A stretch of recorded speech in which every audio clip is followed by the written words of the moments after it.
पिछले 11 सालों में फसलों के रिकॉर्ड उत्पादन और अन्नदाताओं के बदलते जीवन का ये देश साक्षी बना है।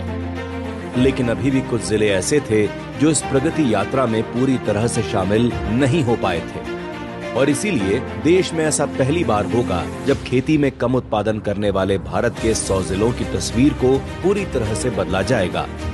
इस पहल का नाम है प्रधानमंत्री धन धान्य कृषि योजना, जिसे सरकार की मंजूरी दी जा चुकी है, जिसके तहत मोदी सरकार के 11 मंत्रालय और 36 योजनाएं अब साथ मिलकर काम करेंगे। ये योजना अगले 6 सालों के लिए लागू की गई है, जिस पर हर साल करीब 24,000 करोड़ रुपए खर्च किए जाएंगे और लगभग 1.7 करोड़ अन्नदाताओं को इसका लाभ मिलेगा। इस योजना से कम उत्पादकता वाले जिलों में फसलों की पैदावार बढ़ेगी। खेतों में कई किस्मों की फसल उगाई जाएंगी। खेती की नई नई तकनीकों को अपनाया जाएगा। पंचायत से लेकर ब्लॉक स्तर तक फसल कटाई के बाद भंडारण की सुविधा बढ़ाई जाएगी। सिंचाई सुविधाओं में सुधार होगा और किसानों के लिए आसानी से लोन भी मिलेगा। साथ ही इस पूरी प्रोसेस को जिला, राज्य और राष्ट्रीय स्तर पर लगातार मॉनिटर किया जाएगा।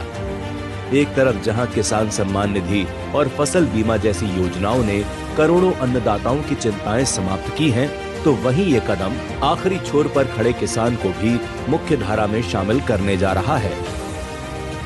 गरीब कल्याण योजना हो या आयुष्मान योजना, स्वनिधि स्वामित्व योजना हो या जन धन योजना, मोदी सरकार की हर योजना ने जमीनी स्तर पर बदलाव किया है और आज अंत्योदय की इस कड़ी में प्रधानमंत्री धन धान्य कृषि योजना एक और नया अध्याय जोड़ने जा रही है, ताकि विकसित भारत की यात्रा में कोई पीछे न छूटने पाए।